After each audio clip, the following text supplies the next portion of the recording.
Hi, I'm Jim Egan. Welcome to Coaches Weekly. I'm here with head football coach Randy Awrey, and today we are looking back on this past Saturday's game with Hope College. And Randy, it was tough. There were some good moments there for the Cougars, but Hope just put on an old-fashioned smash mouth game on the ground, and they came away with the win.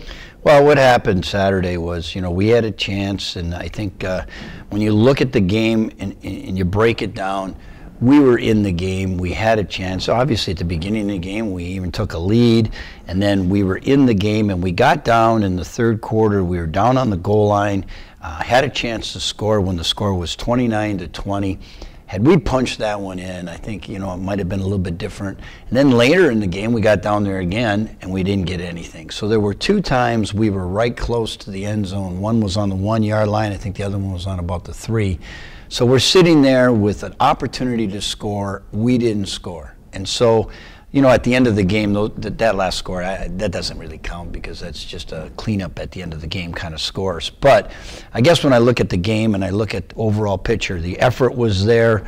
I thought we executed in some places very, very well, but we made mistakes at key times. We fumbled the ball, can't do that. We threw a pick, can't throw that pick. We got to throw the ball away.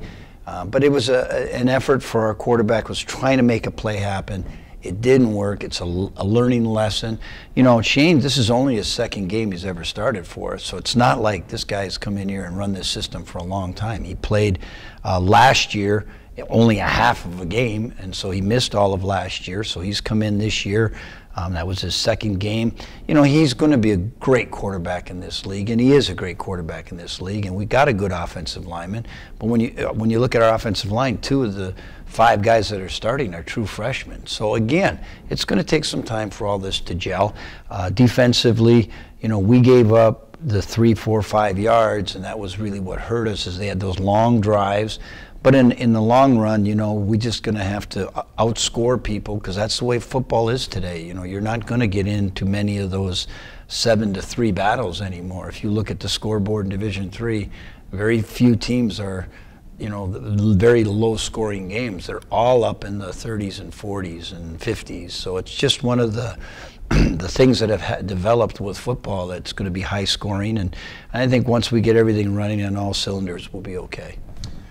Well, as you say, Shane Vernala certainly, I think, in the early going is making a lot of opposing coaches, players, and fans even. He's turning some heads. But one guy we absolutely have to talk about, you have this receiver named Rashad Lofton, and he's had a couple great years for the Cougars. I think this past Saturday might have been his best. 166 yards receiving, 2 touchdowns, plus a 2-point conversion catch. And then his return game was 5 for, I believe it was 158. That's over 300 yards from one guy. And I mean, you just marvel when you watch him on tape or watch him live, and it's just incredible, some of the stuff he's doing for you. Well, I got to give Rashad, obviously, the credit. He's doing a great job, and he came in great shape to camp, and that's really shown because he's really performing very well. But, it takes a quarterback to throw the ball to him, see him that he's open. It takes an offensive line to protect the quarterback to get the ball to him. So, and then there's receivers that are running their routes by running the route they run that does open up the other guys. So Rashad wouldn't be open if the receivers didn't run the right route. So it really comes down to it's still a team game. It's still everybody's got to make the right plays for him to be able to get that success. But even on the kickoff returns, for example, there's 10 other guys that are throwing blocks for him and setting that all up. And there's coaches that design these things. So, I want to spread the wealth around, you might say, and give the credit to everybody. But yes, Rashad had a phenomenal day, phenomenal game. And, I truly believe this is not his best yet. He's got a lot of talent, and it's starting to come out, and it's really starting to shine. And I think that's going to give a lot of people problems all year long. Right. And just a quick word about your running backs.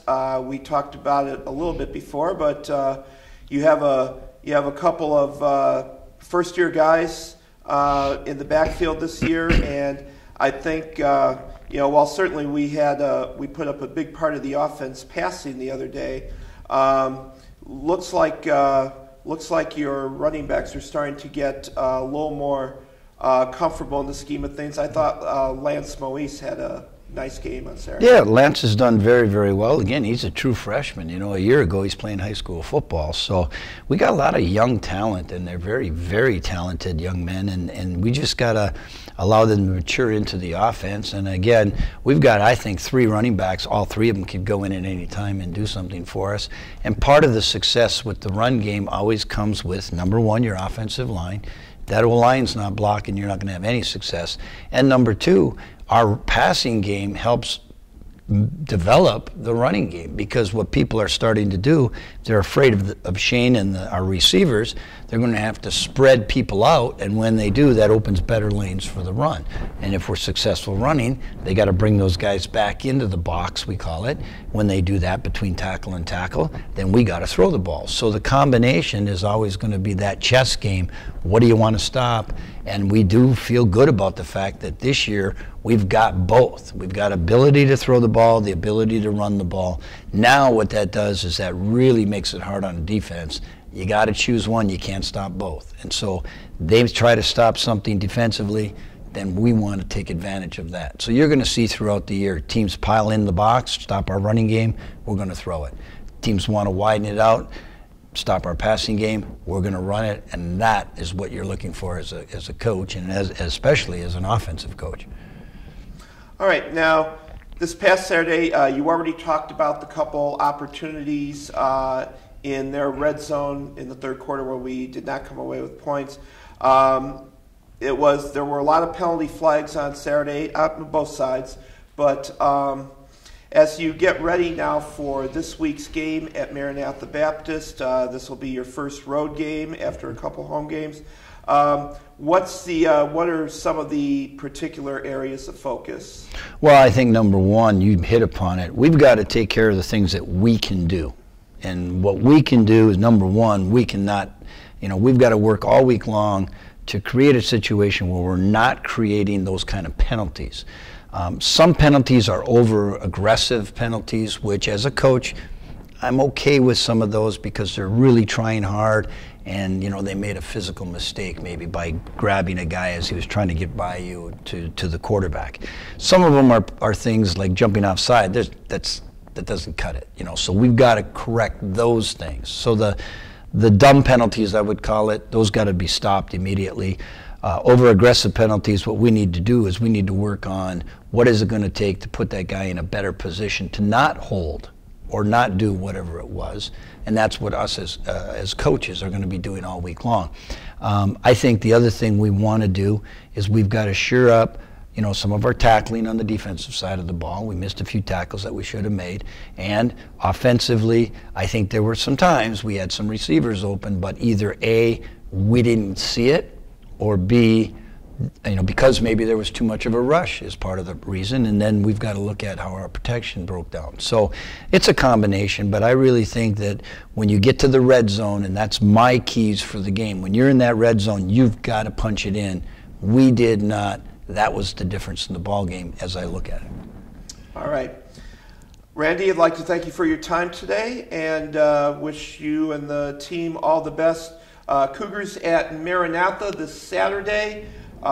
We will have a link to the video coverage on the website at cucougars.com. For football head coach Randy Awrey, I'm Jim Egan. Thank you for watching Coaches Weekly.